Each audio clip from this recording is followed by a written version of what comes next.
Welcome to On Microsoft. Conversations with thought leaders in Microsoft technologies.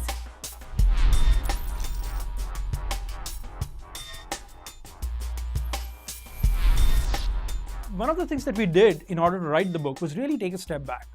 After finishing all the implementations, looking at all the details, we decided to take a step back and say, what is really essential here? After all, we're writing a book called Essential LINQ.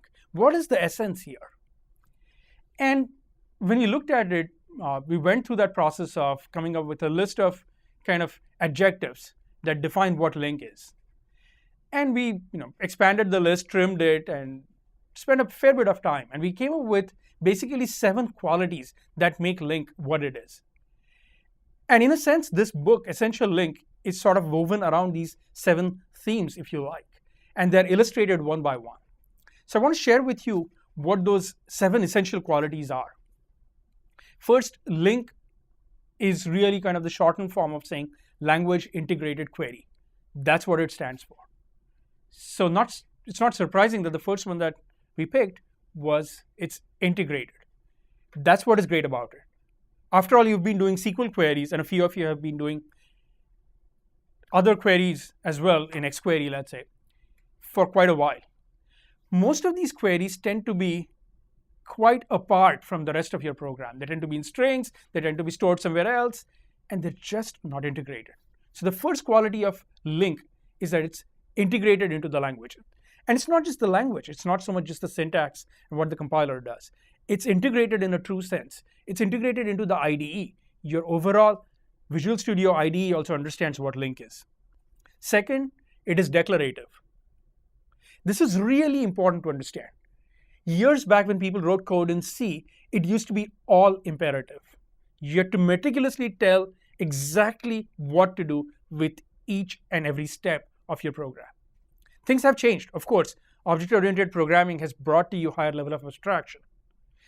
But beyond just encapsulating things that objects do, what LINQ does, it provides you with a way to write your program in a declarative way. After all, a query is a declaration of your intent to get a certain portion of the data. So that's one example of how it's integrated.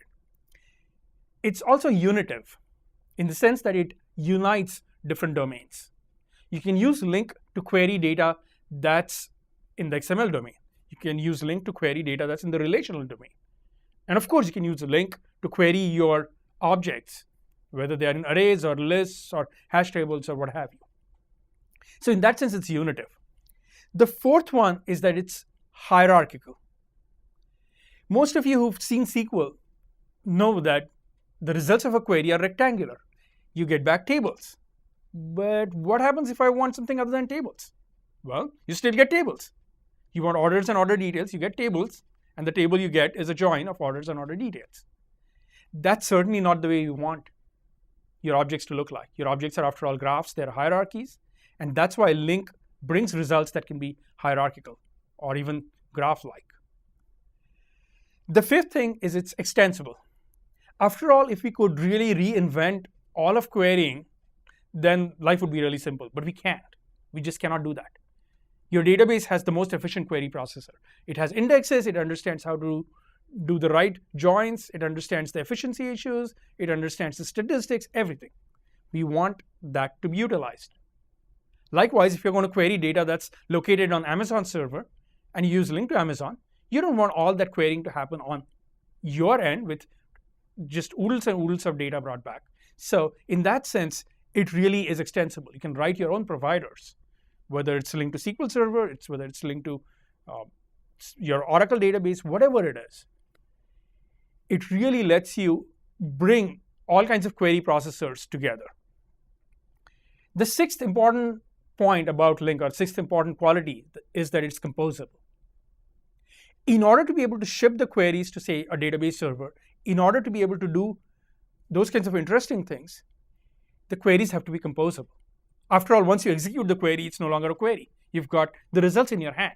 And then it's too late to do any further querying on it, except locally. That's not what we want. And LINQ lets you compose your queries exactly as you would want. You write a query, there's practically no cost of writing it. You want to tack on additional predicates, additional queries, by all means you can do that. And then eventually when your query is fully composed and you want the results, at that point it executes. And finally, the seventh important thing is that it's also transformative. Even though LINQ says it's language integrated query, it does more than just query.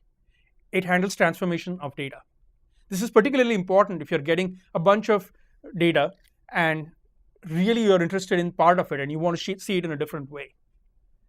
A lot of people who work with XML do that all the time with XQuery or even with XSLT. And those kinds of transforms are very easy to do with LINQ as well. So that's kind of the essential set of qualities of LINQ. The book describes these qualities and illustrates how each of these qualities is actually manifest in LINQ, in the language, in the libraries, and so on. Finally, the other thing that we wanted to bring about was really talk to you about the future of LINQ. Where is it headed? What does it really mean? What is the essence of programming with LINQ? And the key part there is that what we've shipped in the first release of LINQ, which is with Visual Studio 2008 and .NET Framework 3.5, is just a down payment. After all, this is just the beginning of a journey. LINQ is going to get more and more interesting and more powerful as new releases come out, as the community really groks the value of what it is and starts building more and more pieces to it. There is already LINQ to N-Hibernate that's being built. There are people who are building LINQ for Facebook. There are people who are building it LINQ to use in gaming. And all these possibilities are sort of limitless. And what we want to do is provide a foundation on which, in fact, you could yourself try to build a new component. And if not that, at least you could use the existing LINQ components and really enrich your suite of tools that you have in order to do your job of programming. So in a sense, this book is about two things. It's by developers for developers, and it's about what is essential and what is the essence of LINQ. For more information, visit onpodcastweekly.com and subscribe to all our podcasts. Brought to you by the publishing imprints and information portal of Pearson Education.